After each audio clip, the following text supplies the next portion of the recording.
नमो अर्हन्ताणं ॐ ह्रीं नमो सिद्धाणं ॐ ह्रीं नमो आयर्याणं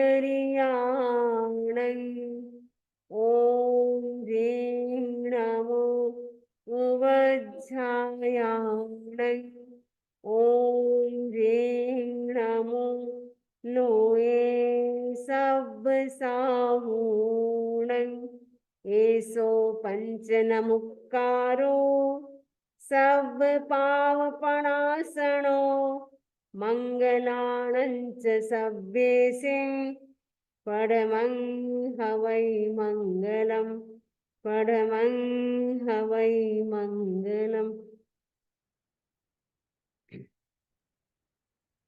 आराध्य देव के चरणों में वंदन।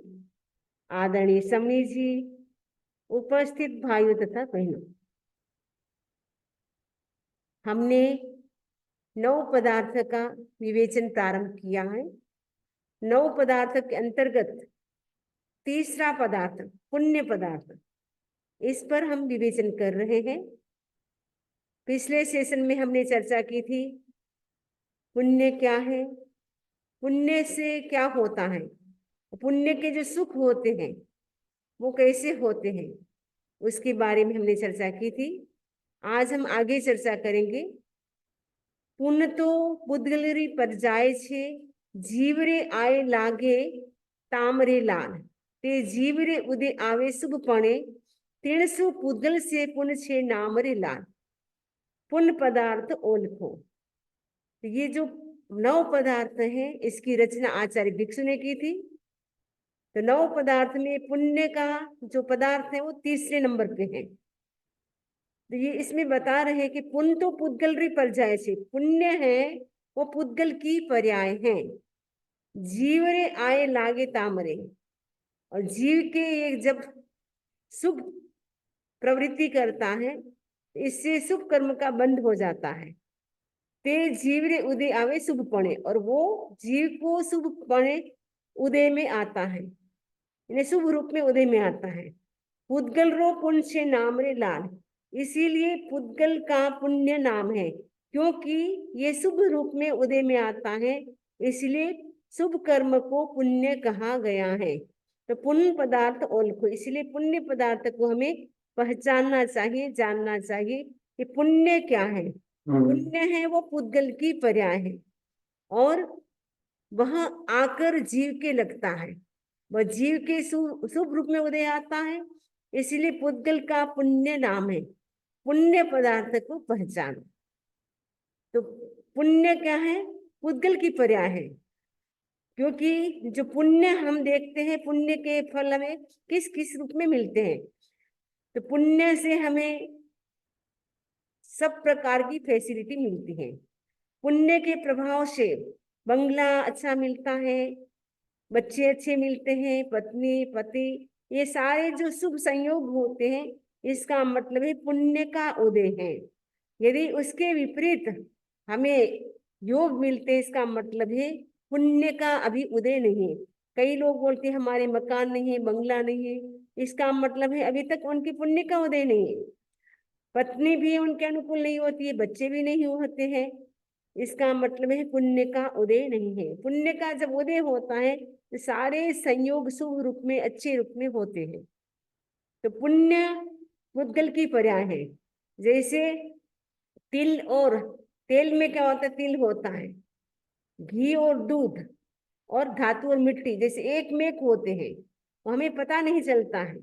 वैसे ही ये जो कर्म है वह भी आत्मा के साथ चिपक जाते हैं, ऐसे लगता है वो भी एक मेक हो गए हैं, लेकिन कर्म और आत्मा दोनों अलग अलग हैं। वैसे ही ये जो पुण्य है वो कर्म है, एक प्रकार का शुभ कर्म पुण्य है। तो जैन सिद्धांत दीपिका में आचार्य तुलसी ने कहा है, शुभम कर्मम पुण्यम, शुभ कर्म को पुण्य कहा जाता है। और पुण्य ये जो होता है वो कैसे होता है, तो पुण्य कैसे मिलता है। तो पुण्य जब हम शुभ प्रवृत्ति करते हैं, जब हमारा राग द्वेष कम होता है, जब हमारा चित्त निर्मल होता है तब हमारा परिणाम शुभ होते हैं, यानी हमारी विचारधारा, हमारी भावधारा शुभ होती है, तब पुण्य का बंध होता है। और आचार्य कुंत कुंत कहते हैं, जब मोह होता है, राग द्वेष के परिणाम होते हैं, तब हमारी भावधारा अशुभ हो जाती है, परिणाम स्वरूप अशुभ कर्म का बंध होता है, यानी पाप कर्म का बंध होता है। क्योंकि एवरी मोमेंट पुण्य और पाप कर्म का बंध होता रहता है। पुद्गल अपने आप में न पुण्य है न पाप है, लेकिन आत्मा जैसी प्रवृत्ति करती है, आत्मा यानी हम जैसी प्रवृत्ति करते हैं, गुड प्रवृत्ति करते हैं तो पुण्य कर्म का बंध होता है, बेड प्रवृत्ति करते हैं, बेड एक्टिविटी चलती है हमारी, इससे पाप कर्म का बंध होता है। तो निरंतर कर्मों का बंध होता रहता है, वो हमारी भावधारा, हमारी एक्टिविटीज पे वो कर्म का बंध होता है, कर्म का आकर्षण होता है। निरंतर आत्मा कर्म को ग्रहण करती रहती, खींचती रहती है, आकर्षण विधि होती है। जैसे गाय होती है, वो क्या करती है, पानी को पीती है, तो वो कौन सा पानी पीती है, जहां पे उसका मुंह है उसी को वो पानी को ग्रहण करती है। वैसे ही कर्म भी हमारी आत्मा के पास कर्म पुद्गल है, वो ऐसे चिपकते नहीं है, लेकिन जैसे ही हमने प्रवृत्ति की, जैसे एक्टिविटीज हमने की अच्छी या बुरी, क्योंकि हम 24 घंटे में 24 आवर्स में हमारी एक्टिविटी चलती रहती है, मन वचन शरीर की प्रवृत्ति चलती रहती है। जिस प्रकार की हमारी प्रवृत्ति होती है वैसे ही कर्म का बंध होता है। शुभ प्रवृत्ति होती है, शुभ भावधारा होती है, तो उससे पुण्य कर्म का बंध होता है। राग द्वेष के भाव होते हैं, मोह के परिणाम होते हैं, नेगेटिव थॉट से चलते रहते हैं, उससे पाप कर्म का बंध होता है। तो आपको क्लियर हो गया फर्स्ट दोहा।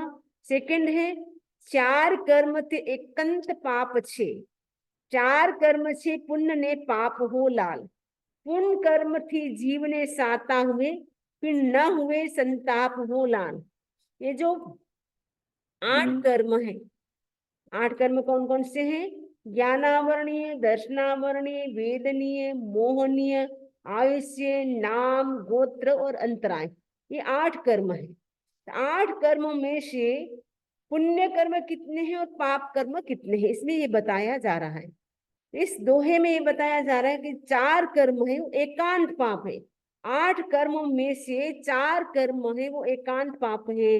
वो 4 कर्म कौन से हैं, घाती कर्म, जिसको हम घाती कर्म कहते हैं, क्योंकि वो आत्मा के गुणों को, आत्मा की जो क्वालिटी है उसको डिस्ट्रॉय करता है, नष्ट करता है, इसीलिए उसको घाती कर्म कहा जाता है। तो घाती कर्म कौन से हैं, ज्ञानावरणीय, दर्शनावरणीय, मोहनीय और अंतराय, ये 4 कर्म, इनको घाती कर्म भी कहा जाता है।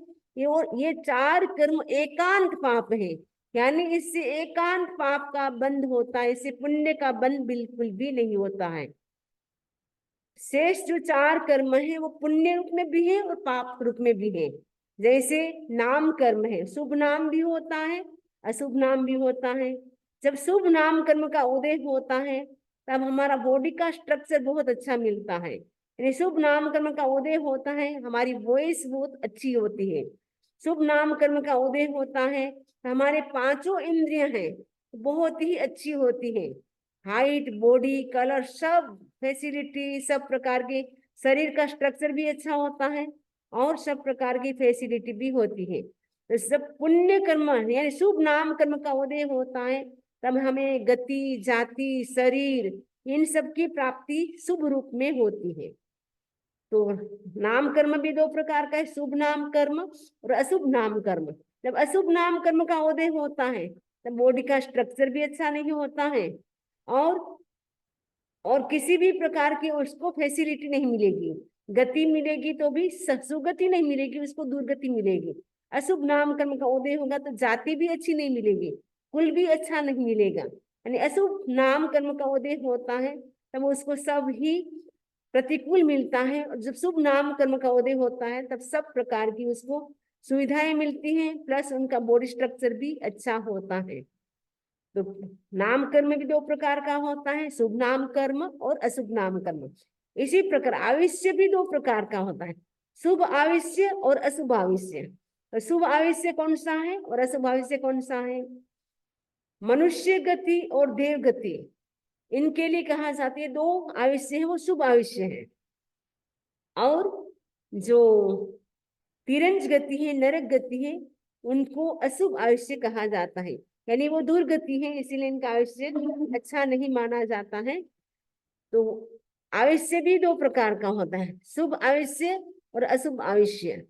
गोत्र भी दो प्रकार का होता है, उच्च गोत्र, नीच गोत्र। स्टेटस जो अच्छा होता है, अच्छे कुल में जिनका जन्म होता है उच्च कुल कहा जाता है, जिनका कुल अच्छा नहीं माना जाता है, नीच कुल में जन्म होता है, तो वो अच्छा, अशुभ कर्म का जब उदय होता है अशुभ गोत्र का, तब नीच कुल में जन्म होता है। जब शुभ नाम कर्म का, शुभ गोत्र का उदय होता है, तब उच्च कुल में, प्रतिष्ठित कुल में हमारा जन्म होता है। और गोत्र कर्म का बंध भी कैसे होता है? वंदना करने से, यानी तीर्थंकर को, गुरु को वंदना करने से नीच गोत्र कर्म का क्षय होता है, उच्च गोत्र कर्म का बंध होता है। वंदना करने से तो तीर्थंकर गोत्र कर्म का भी बंद हो जाता है। ऐसे भावों से वंदना करे, तो जैसे श्री कृष्ण जी ने इतनी भावों से वंदना की थी, उनके अशुभ कर्म कट गए। 7 नारकी का जो बंध हुआ था वो 4 नारकी का टल जाता है, कृष्ण जी को तीसरी नारकी में जाना पड़ा, लेकिन 7 नारकी में से 3 नारकी रह गई। इतने भावों से वंदना की 18,000 साधुओं को, जिसके कारण उनकी नरक गति भी, जो 4 नरक गति मतलब चौथी, 5वीं, 6ठी, 7वीं, इनके जो आयुष्य के दलित जो अशुभ बंधे हुए थे वो नष्ट हो गए। तो वंदना करने से कितना बड़ा फायदा होता है। वंदना करने से हमारा हेल्थ भी अच्छा रहता है, वंदना करने से आध्यात्मिक लाभ भी होता है और हमें भौतिक लाभ भी मिलता है। तो गोत्र कर्म में बता रही थी, शुभ भी होता है और अशुभ भी होता है, उच्च गोत्र भी होता है और नीच गोत्र भी होता है। वैसे ही नाम, गोत्र, आयुष्य, वेदनीय कर्म, चौथा है वेदनीय कर्म। तो वेदनीय कर्म भी दो प्रकार का होता है, साता वेदनीय और असाता वेदनीय। तो जब हमारे शरीर में साता रहती है, इसका मतलब है साता वेदनीय कर्म का उदय चल रहा है, शरीर में कोई बीमारी आती है, कोई रोग आता है, इसका मतलब है असात वेदनीय कर्म का उदय चलता है। ये जो 8 कर्म है, इनमें 4 कर्म तो एकांत पाप है, इससे पाप कर्म का ही बंध होता है। शेष 4 कर्म है वो पुण्य और पाप रूप में होते हैं। पुण्य कर्म थी जीवने साता हुए, फिर न हुए संताप हो लाल। पुण्य कर्म से जीव को साता होती है, फिर न हुए संताप हो लाल, उसको किसी भी प्रकार का संताप नहीं होता, यानी दुख नहीं होता है, उसको हमेशा साता ही साता रहती है, सब प्रकार की अनुकूलताएं मिलती है उनको, इसलिए साता का ही एवरी मोमेंट वो अनुभव करता है। तीसरा है अनंता प्रदेश पुंटना, ते जीवरे उदय हुए आय हो लाल। अनंतो सुख करे जीवरे, 300 पुनरी अनंती पर्याय हो लाल। तो पुण्य जो है उसके प्रदेश कितने? अनंता, अनंत प्रदेश है पुण्य के।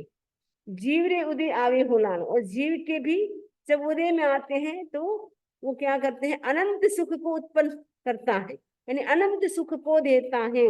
इसलिए क्या है, जीव के प्रदेश कितने हैं? अनंत हैं। अनंत प्रदेश होने से, पुण्य के अनंत प्रदेश होने से, जीव के तो असंख्य प्रदेश है, लेकिन पुण्य तो कर्म है, तो कर्म होने के कारण इसकी अनंत प्रदेश है। ये जीव को जब उदय में आता है तो अनंत सुख देता है। 300 पुनरी अनंती पर जाए, इसीलिए 300 यानी इसीलिए पुनरी यानी पुण्य की, अनंती पर्याय यानी पर्याय है, पुण्य की अनंती पर्याय है। यानी पुण्य से कितने कितने प्रकार के सुख मिलते हैं। कोई ऐसा पुण्य है जिससे आपको बंगला मिल गया, कोई ऐसा पुण्य है जिससे आपको गाड़ी मिल गई, कोई ऐसा पुण्य है जिससे आपका संबंध अच्छे घर में हो गया, आपके बेटे की बहू अच्छी आ गई, आपकी जवाई अच्छा आ गया। पुण्य कई प्रकार के पुण्य होते हैं, इसके अनंत पर्याय हैं। तो अनंत पर्याय होने से वो अलग अलग पुण्य है, वो अलग अलग चीजें आपको दिलाती है। तो ये क्या करता है, पुण्य का जब उदय होता है तो हमें सुख का अनुभव होता है, जीव सुख का अनुभव करता है, आनंद का अनुभव करता है। तो ये पुण्य है वो अनंत सुख हमें देता है, इसीलिए ये पुण्य की पर्याय भी अनंत है। ये अनंत सुख देता है, लेकिन ये पुण्य का जो सुख है वो परमानेंट सुख नहीं है। इसलिए हमें पुण्य की इच्छा नहीं करनी चाहिए। परमानेंट सुख कौन से है? मोक्ष के सुख है वो परमानेंट है। पुण्य के सुख तो एक दिन वो भी समाप्त हो जाते हैं। पुण्य के योग से हम देव गति में चले गए सपोज, क्योंकि जब पुण्य का बंध ज्यादा हो जाता है उसका फल भोगने के लिए हमें देव गति में जाना पड़ता है।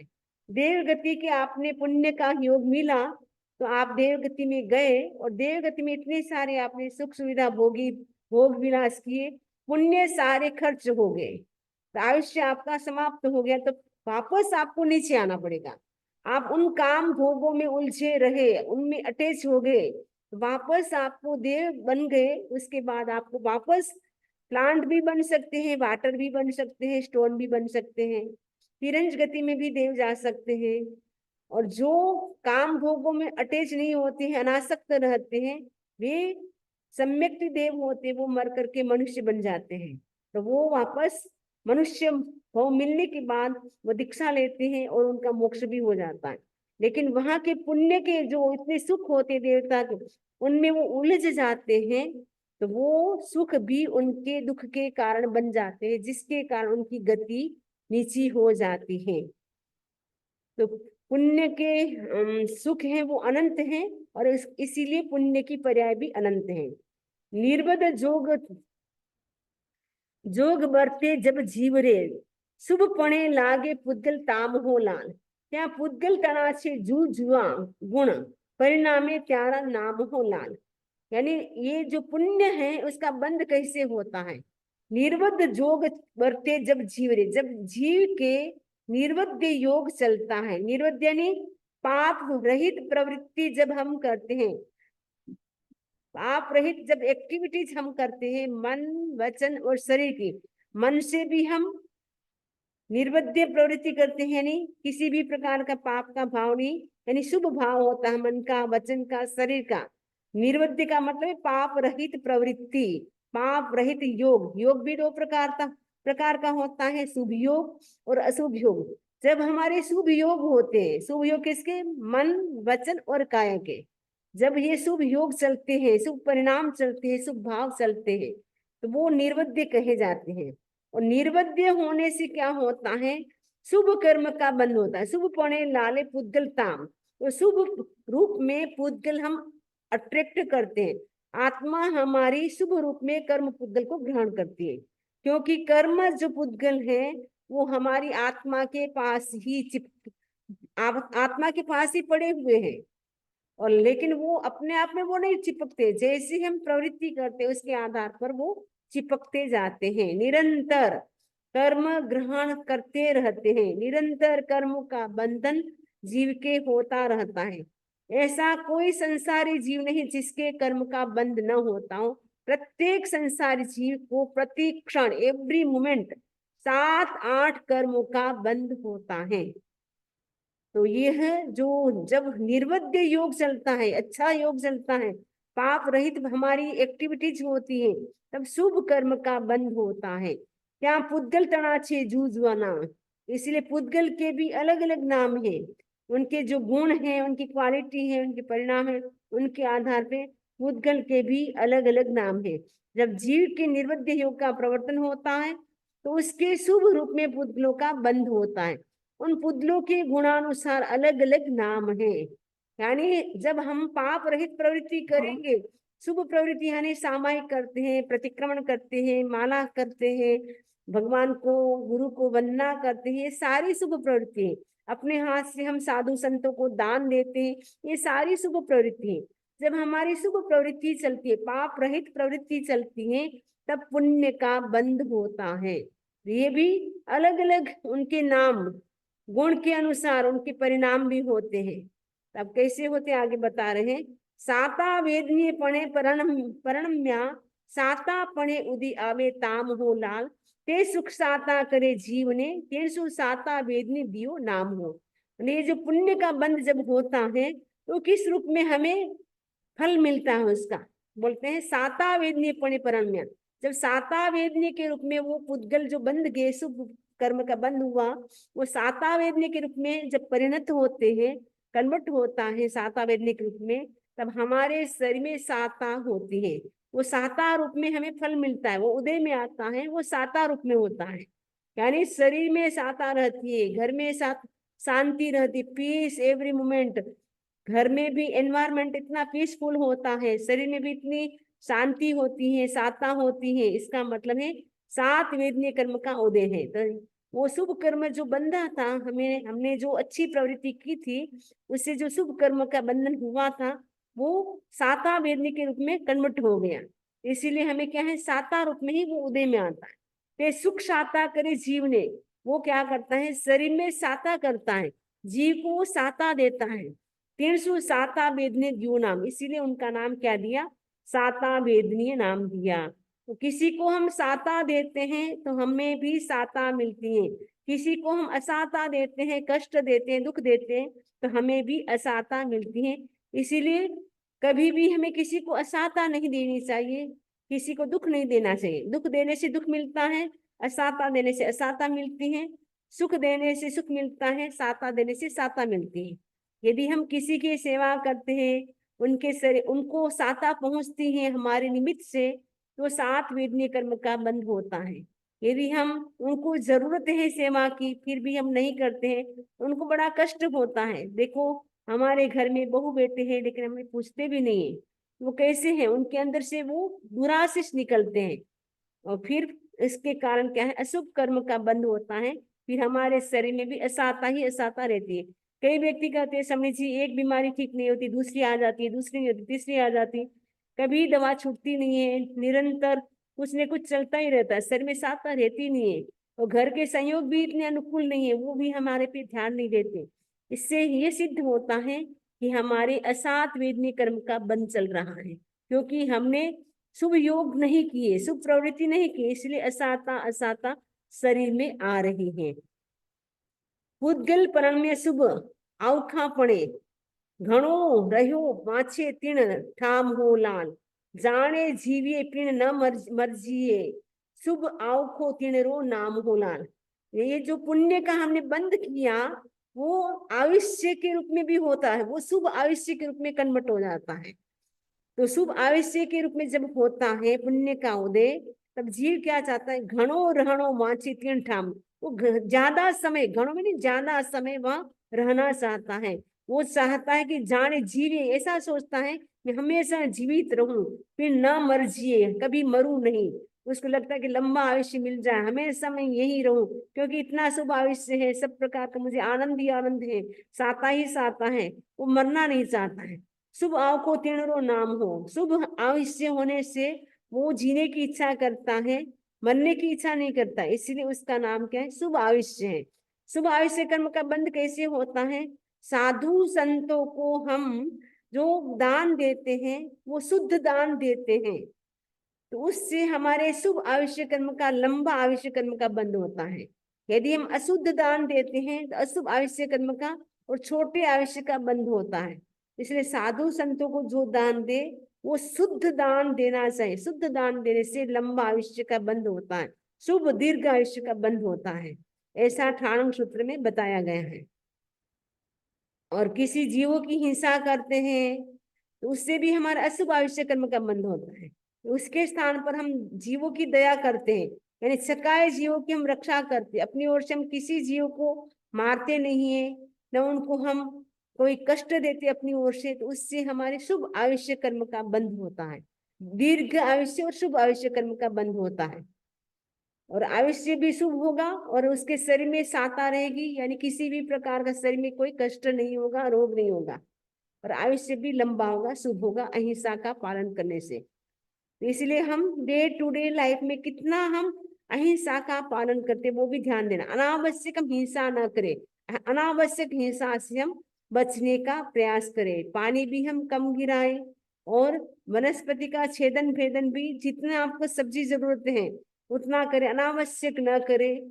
पानी अनावश्यक न गिराए, वैसे ही अग्नि काय की भी अनावश्यक विराधना न करे, उपयोग न करें उसका भी। एसी हीटर जो भी जितना जरूरत है उतना करें, लेकिन बिना आवश्यक आप करते हैं, अनावश्यक करते हैं उसका प्रयोग, उससे अनावश्यक कर्म का बंध होता है।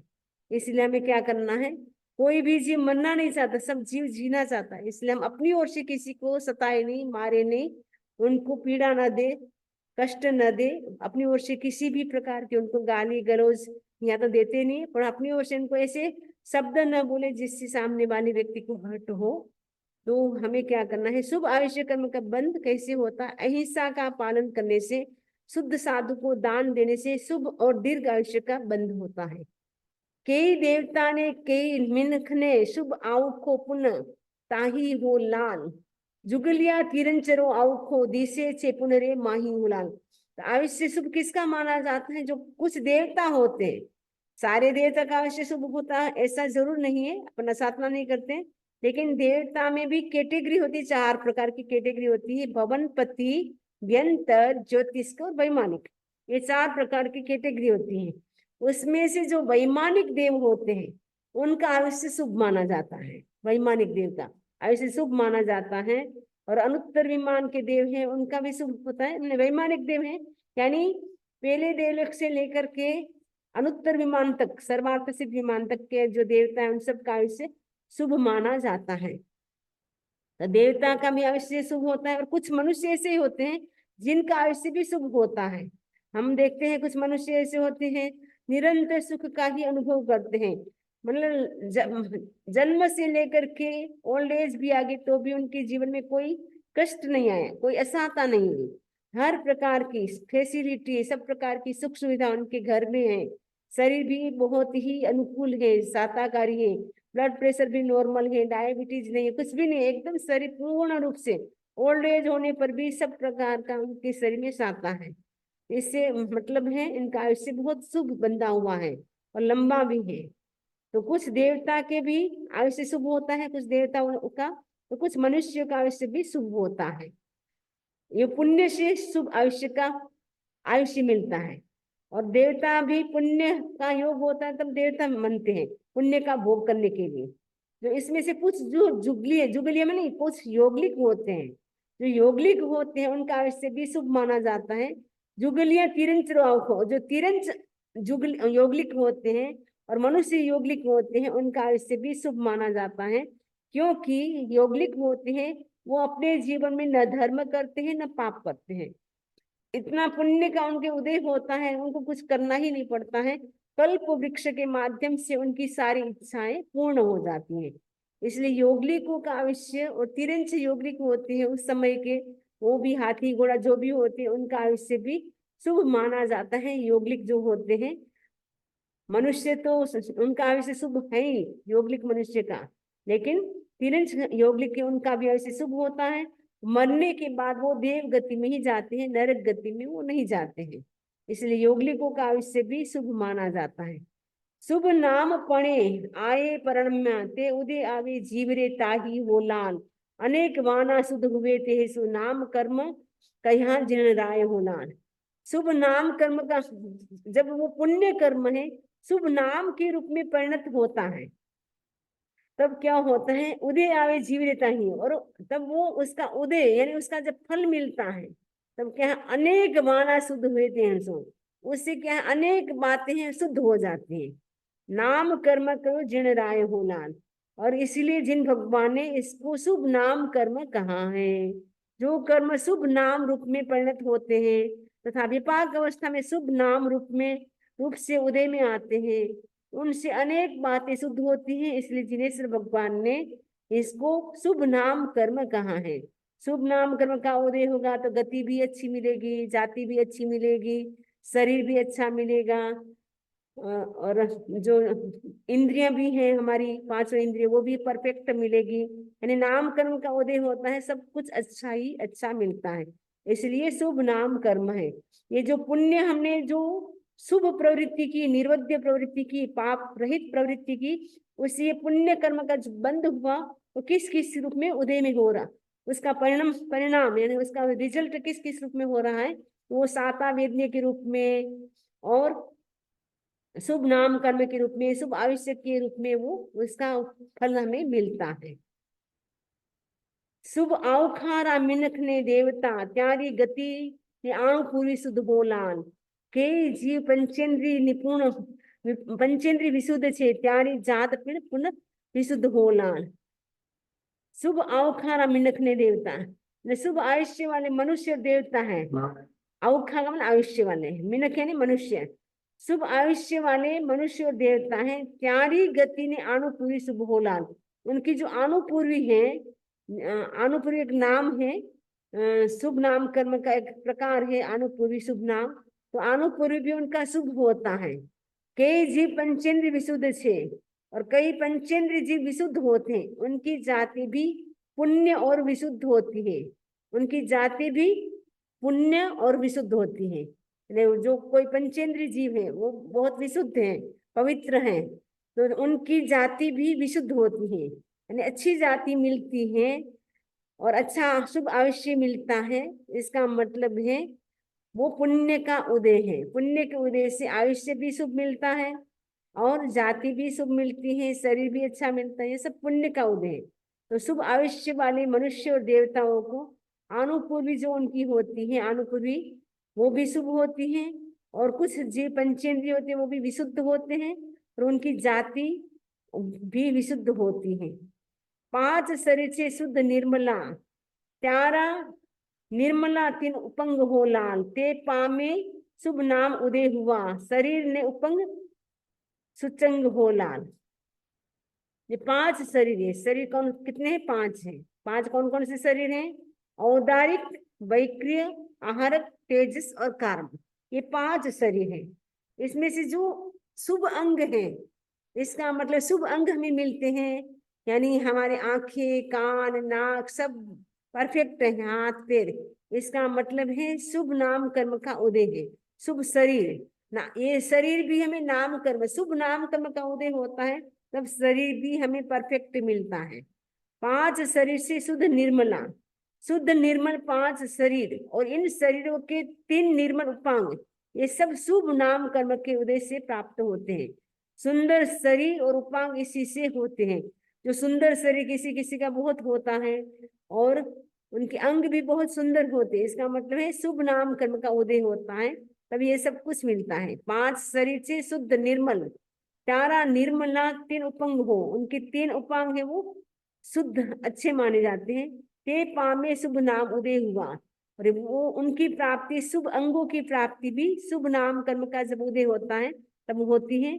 और शरीर ने उपंग सुचंग होना, जो शरीर भी सुचंग यानी सुंदर मिलता है, उपांग भी सुंदर मिलता है, यानी शरीर के जो अंग उपांग होते हैं वो भी सुंदर मिलता है। कब? जब पुण्य का उदय होता है, पुण्य का योग होता है, तब सब कुछ मिलता है।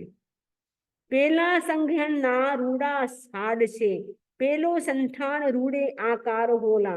ते पामे शुभ नाम उदय थकी, हाड ने आकाश स्वीकार होला। प्रथम पेला यानी प्रथम, संघन यानी संघनन। प्रथम जो संघनन है वो रूड़ा माने बहुत अच्छे हैं। उसके हाड़ यानी उसकी जो अस्थि है, हड्डी है, वो बहुत ही उसकी स्ट्रोंग होती है। पहलो संगन रूढ़े आकार होना, उसका आकार भी, उसका स्ट्रक्चर भी, जो फर्स्ट संगन है वज्र ऋषभ नाराज संगन, उसका जो स्ट्रक्चर होता है बहुत ही रूढ़ा यानी बहुत ही अच्छा होता है। और क्या होता है? स्ट्रोंग होती है, उसकी हड्डियां होती है वो भी क्या होती है? बहुत ही स्ट्रोंग होती है। ते पामे शुभ नाम उदय की, वो भी शुभ नाम कर्म का उदय होता है तब मिलता है अच्छा संगन। शरीर का स्ट्रक्चर है वो भी शुभ नाम कर्म का उदय होता है तब मिलता है। हाड़ ने आकाश स्वीकार हो, जो हमारी जो हड्डियां हैं वो भी शुभ नाम कर्म का उदय होता है तब हमें स्ट्रोंग मिलती है, अदरवाइज थोड़े से गिरे और फ्रैक्चर हो जाता है। तो इसका मतलब है शुभ नाम कर्म का उदय नहीं है, इसीलिए थोड़े से गिरते हैं और फ्रैक्चर हो जाता है। क्योंकि वज्र ऋषभ नारा संगन ऐसा संगन स्ट्रोंग होता है, वो संगन इतना आकार भी सुंदर होता है। वो कैसे मिलता है? जब शुभ नाम कर्म का उदय होता है तब ये मिलता है। 12वां है, भला भला वर्ण मिले जीव ने, ममता गमता गमता घना स्वीकार हो लाल। ते पामे शुभ नाम उदय हुआ, जीव भोग वे विविध प्रकार हो लाल। भला भला वर्ण मिले, भला भला का मतलब है अच्छा अच्छा, अच्छे अच्छे कलर भी, जो शरीर का जो कलर है, बॉडी का जो कलर है वो भी बहुत ही सुंदर मिलता है। गमता गमता घना स्वीकार होना, और जीव को वो क्या है, गमता माने अच्छे लगते हैं। अगर कोई का किसी का कलर अच्छा होता है शरीर का तो क्या है, सबको अच्छा लगता है, खुद को भी लगता है, जो दूसरा देखता है उनको भी लगता है वाह क्या हैंडसम है, कितना कितना ब्यूटीफुल है, कितना अच्छा है। तो वो कैसे मिलता है, अच्छा वर्ण अच्छा कलर कैसे मिलता है, मन के अनुकूल कलर कैसे मिलता है, वो शुभ नाम कर्म का उदय होता है तब। ते पामे शुभ नाम उदय हुए, वो कैसे प्राप्ति होती, पामे में वो प्राप्ति कैसे होती है, शुभ नाम कर्म का जब उदय हुआ ना, उदय होने से वो अच्छे कलर मिलते हैं। और गमता गमता है जो हमें पसंद है, जिसको हम लाइक करते वैसा वैसा हमें कलर मिलता है, वो शुभ नाम कर्म का उदय होता है। और जीव भोग भी विविध प्रकार, और उसको जीव विविध प्रकार से उसका भोग करता है। सारे उसको कलर अच्छे मिलेंगे, खाने पीने के जो भी शरीर का कलर है वो सब चीजें उसको अच्छी अच्छी मिलेगी, उसको मनपसंद चीजें मिलेगी। तो इससे क्या है, वो कब होता है, शुभ नाम कर्म का उदय होता है, तब वो अच्छी अच्छी चीजें मिलती है। और उसका भोग भी वो अलग अलग प्रकार से, डिफरेंट डिफरेंट प्रकार से वो करता है। भला भला मिले गंध जीवने, गमता गमता घना श्रीकार होलान, ते पामे शुभ नाम उदय थकी, जीव भोग विविध प्रकार होलान। इसी प्रकार जैसे कलर वर्ण मिलता है, वैसे गंध भी अच्छी मिलती है, उसको सूंघने के लिए स्मेल जो होती है उसको हमेशा अच्छी मिलेगी, कभी भी वो बदबू उसको मिलेगी नहीं, हमेशा अच्छी स्मेल मिलेगी उसको। वो भी शुभ नाम कर्म का उदय होता है, तब वो गंध भी जो स्मेल है वो भी अच्छी प्रकार की मिलती है, वो हमेशा उसका अच्छा भोग करता है। वैसे ही आगे आ रहा है, भला भला मिले रस जीवने, गमता गमता घना श्रीकार होला, ते पामे शुभ नाम उदय थकी, जीव भोगे विविध प्रकार होला। उसको रस जो टेस्ट है, खाने की जो चीजें हैं वो भी उसको टेस्टी मिलेगी, आरंभिक मिलेगी, उनको मन पसंद वो खाने की वस्तुएं मिलेगी। तो उसको वो बहुत ही वो विविध प्रकार से भोगेगा। वो भी कैसे मिलता है, शुभ नाम कर्म का जब उदय होता है तब रस भी यानी टेस्ट मन के अनुकूल मिलेगा। अच्छे अच्छे मनोनुकूल और उत्तम रस जीव को शुभ नाम कर्म के उदय से ही प्राप्त होते हैं, जिन्हें जीव विविध प्रकार से भोगता है। 15वां है, भला भला मिले फरस जीवने, गमता गमता घना शिकार होलान, ते पामे शुभ नाम उदय थके, जीव भोगे विविध प्रकार होलान। उसको स्पर्श, फास का मतलब है स्पर्श, फरस यानी स्पर्श, टच, स्पर्श है वो भी बहुत ही सॉफ्ट मुलायम ऐसे मिलेगा, हार्ड नहीं मिलेगा, उसको कठोर नहीं मिलेगा, वो मन पसंद उसको स्पर्श भी मिलेगा। ते पावे शुभ नाम उदय थे, वो भी शुभ नाम कर्म का उदय होता है, तब स्पर्श भी उसको अच्छा मिलता है, मनोनुकूल मिलता है, मन पसंद मिलता है, वो उसको जीव विविध प्रकार से उसका भोग करता है। तस्रो दस दस दस को छे पुण्य उदय, शुभ नाम उदय सु जान हो लान, त्याने जू जुआ करे, वर्णम निर्णो की जो चतुर सुजान हो। शुभ नाम कर्म के उदय से त्रस का दशक पुण्य रूप में उदय में आता है। जब सब शुभ नाम कर्म का उदय होता है तो तस तस यानी त्रस का है, जो त्रस जीव होते हैं, त्रस यानी जो अपनी हित की प्रवृत्ति के लिए और दुख की निवृत्ति के लिए जो गमन क्रिया करता है, यानी चलता है फिरता है इच्छा अनुसार, वो होते हैं त्रस्त जीव। तो त्रस्त जीव कौन कौन से होते हैं, बेन्द्रिय से लेकर के पंचेंद्रिय तक के जीव, ये सब त्रस्त होते हैं। तो तसरो दशक दस दस को छे पुण्य का उदय, ये जो त्रस पर्याय में जीव आता है वो भी पुण्य का उदय होता है। तो शुभ नाम उदय सु जान होना, वो भी शुभ नाम कर्म का उदय होता है, तब त्रस पर्याय मिलते हैं। त्याने जुआ जुआ करे वर्णूंगा, अब उसमें अलग अलग प्रकार से उसका मैं एक्सप्लेशन करूंगा, तो उनका मैं वर्णन करूंगा, विवेचन करूंगा। तो निर्णयों की जो चतुर सुजान, और उनका आप निर्णय करना, डिसीजन करना कि उस वो कैसे वो मिलता है। शुभ नाम कर्म के उदय से त्रस का दशक पुण्य रूप में उदय में आता है, मैं उसका अलग अलग वर्णन करता हूँ। मैं यानी आचार्य भिक्षु कहते हैं कि मैं उसका अलग अलग वर्णन करता हूँ, अलग अलग मैंने डिफरेंट डिफरेंट रूप में उसका एक्सप्लेनेशन करूंगा। सुज्ञ और चतुर लोग तत्व का निर्णय करें, जो सुज्ञ है नहीं, जो बुद्धिमान है चतुर है, वो क्या करे, उसका निर्णय करे। ये त्रस नाम शुभ नाम कर्म का उदय कैसे हुआ, तस नाम शुभ कर्म उदय थकी, तस पणो पामे जीव सोय होना। तस यानी त्रस नाम शुभ कर्म का जब उदय होता है, उससे जीव को क्या मिलता है? त्रस पर्याय मिलती है। बादर शुभ नाम कर्म का उदय होता है तो जीव चेतन बादर हो जाए।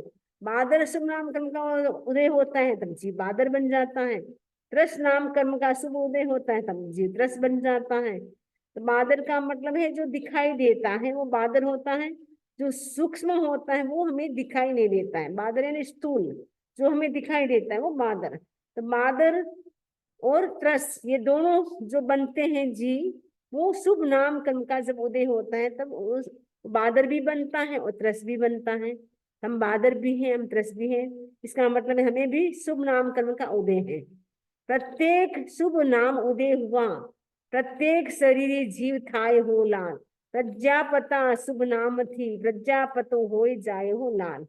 मैंने प्रत्येक शुभ नाम कर्म का उदय होता है तब जीव प्रत्येक शरीर बनता है। क्योंकि दो प्रकार के जीव होते हैं, एक तो प्रत्येक शरीर होते हैं, एक होते हैं साधारण शरीर। साधारण शरीर में क्या होता है? एक शरीर में अनंत जीव होते हैं, और प्रत्येक शरीर में एक जीव होता है। जैसे बनाना है तो उसके एक शरीर में एक जीव है। जैसे आलू है, पोटेटो है, तो उसमें क्या है? एक शरीर में अनंत जीव है। सुई की नोक पर टिके उतने से आलू के टुकड़े में भी अनंत जीव है, तो वो साधारण जीव है।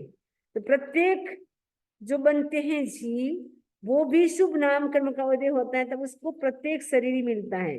प्रजापता शुभ नाम थी, और पर्याप्त होते कितने जीव तो अपर्याप्त अवस्था में मर जाते हैं, यानी पर्याप्त पूर्ण नहीं करते, उससे पहले उनकी मृत्यु हो जाती है, लेकिन पर्याप्त बन जाते हैं।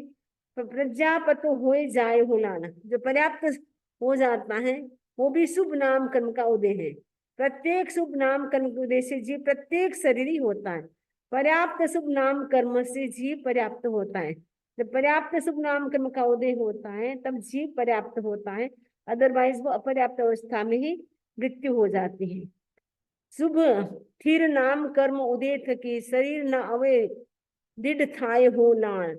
शुभ नाम थी नाम मस्तक लगे, अवे रूढ़ा हुए ताही हो लान। शुभ नाम कर्म का उदय होता है। शुभ स्थिर है, शुभ स्थिर शुभ नाम कर्म, स्थिर शुभ नाम कर्म का जब उदय होता है तो शरीर के अवयव भी दृढ़ स्ट्रांग मिलते हैं। और शुभ नाम थी नाम मस्तक लगे, शुभ नाम कर्म से नाम नाभि यानी नाभि से लेकर नेवल से लेकर के मस्तक तक, ब्रेन तक, सारे के सारे अंग अंग क्या होते हैं हमारे? एकदम रूढ़ यानी बहुत अच्छे होते हैं। स्थिर शुभ नाम कर्म के उदय से शरीर के अवयव दृढ़ होते हैं। शुभ नाम कर्म से नाभि से मस्तक तक के अवयव सुंदर होते हैं। सौभाग्य नाम शुभ कर्म थी, सर्वलोक ने वल्लभ होए हो लाल।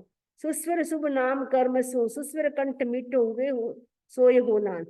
जब सौभाग्य नाम कर्म का उदय होता है तब सर्वलोक में, संपूर्ण लोक में वो वल्लभ यानी प्रिय लगता है सबको।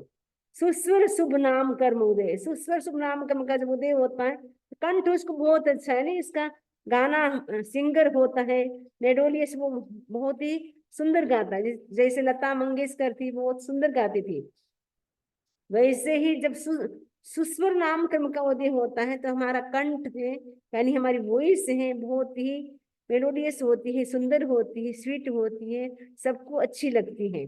वो भी सौभाग्य नाम कर्म का उदय होता है, तो सौभाग्य होता है, पूरे सब संसार में सबको प्रिय लगता है। जब सुस्वर नाम कर्म का उदय होता है तो उसको कंठ अच्छा मिलता है, वॉइस अच्छी मिलती है। आदेज वचन शुभ कर्म थी, तेरो वचन माने सब कोई होना। आदेज वचन का मतलब आधे वचन, यानी आपने जो कहा वो सबने मान लिया। कई व्यक्ति ऐसे होते 10 बार भी सारे बोलते, उनकी बात पर कोई ध्यान ही नहीं देता है। और कई व्यक्ति ऐसे होते एक बार बोला सब उसकी बात पर ध्यान देते हैं, सब फटाफट वो काम करने लग जाते हैं। आधे नाम कर्म का जब उदय होता है, शुभ आधे नाम कर्म का, आधे वचन शुभ नाम कर्म से जीव के वचन सबको मान्य होते हैं। उनका वचन यानी उनकी आज्ञा, उनका वचन है, सब मानते हैं, उनकी बात सब मानते हैं। और यदि हमारी बात कोई नहीं मानती, इसका मतलब है हमारे आधे वचन शुभ नाम नहीं है। जब शुभ नाम कर्म का उदय होता है, आधे वचन शुभ होता है, तब सब हमारी बात मानते हैं। जब आधे वचन शुभ नहीं होता है तब हमारी कोई बात नहीं मानता है। जस कीर्ति शुभ नाम उदय हुआ, यश कीर्ति भी शुभ नाम कर्म से होता है। कई लोग होते थोड़ा सा काम करते हैं, उनका बहुत यश होता है, कीर्ति होती है। कई लोग बेचारे दिन भर खपते हैं, फिर भी लगता है कुछ काम ही नहीं करती है, अपयश ही अपयश मिलता है। तो यश जब शुभ नाम कर्म का उदय होता है, यश कीर्ति भी नाम कर्म के उदय से मिलती है। शुभ नाम कर्म के उदय से यश होता है, कीर्ति होता है। जस किरत जग में होए, तो उसकी संसार में यानी सब जगह उसका यश ही यश होगा, कीर्ति कीर्ति होगी। वाह, ये कितना अच्छा व्यक्ति है, बहुत अच्छा है, टैलेंटेड है, अमुक बहुत ही इसकी मतलब प्रतिभा अच्छी है, बहुत अच्छा काम करता है, तो वो उसकी तारीफ ही तारीफ करेंगे। उसका यश चारों ओर फैलेगा, क्योंकि उसके शुभ नाम कर्म का उदय है। यश शुभ नाम कर्म का उदय है। तो आज हम इतना ही रखते हैं, 21 हो गया हमारा। इससे संबंधित किसी को कोई प्रश्न हो तो पूछ सकते हैं। इसी आशा के साथ ओम अरहम ओम अरहम।